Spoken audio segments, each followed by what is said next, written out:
நமக்கு யாரெல்லாம் பண்ணாங்களோ அவங்க நமக்கு 2 பேர் போறாங்க. அதுக்கப்புறமேலே நமக்கு அப்புறம் இவங்க போய் யாரெல்லாம் பண்ணாங்களோ 4 பேருக்கு உட்காருவாங்க. அதுக்கடுத்து 8 பேர் உட்காருவாங்க. இந்த 2 பேர்கிட்ட இருந்து இவருக்கு கிடைக்கக்கூடிய வருமானம் 500. 4 பேருக்கு கிடைக்கக்கூடிய வருமானம் வந்து பாத்தீங்கன்னா 1600.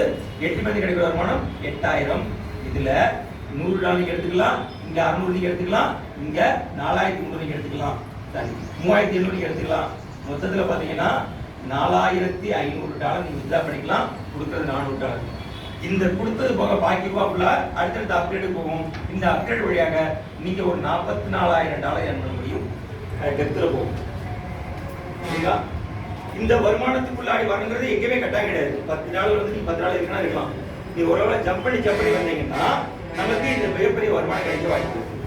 இந்த ஆப்பர்ச்சுனிட்டி கிடைக்கும் பொழுது $10 பேக்கேஜ்ல நாங்க வரும்பொழுது $40,000 வந்தோம். வந்து வேகமா வேலை பார்த்து 15, 25, 50, 100, 200 வேகமா அப்டேட் பண்ணதுனால $200 வரும்பொழுது நாங்க $5000 வந்தாச்சு. நாங்க எல்லாரும் ஃப்ரெண்ட்லி லீடர் நாங்க தெரிஞ்சுக்கிட்டோம். $400 ஒரு முக்கியத்துவம் தெரிஞ்சுக்கிட்டோம், சீனியாரிட்டி தெரிஞ்சுக்கிட்டோம். அங்க போகும்போது $1000 போயாச்சு. இதுக்கு அடுத்து 600 இருந்துச்சு. இந்த 600க்கு நான் போகும்போது $100 போயாச்சு. என்ன சார் பிரச்சனைப்பட்டது?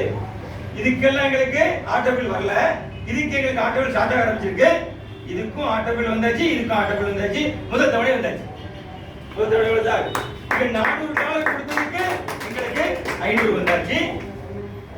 இங்க $600 கொடுத்ததுக்கு 1000 வந்தாச்சு.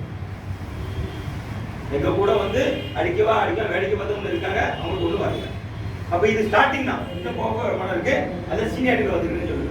ஆனா இந்த வருமானம் வந்துட்டு சொல்லி நான் கேரண்டிட்டு உட்காருங்க.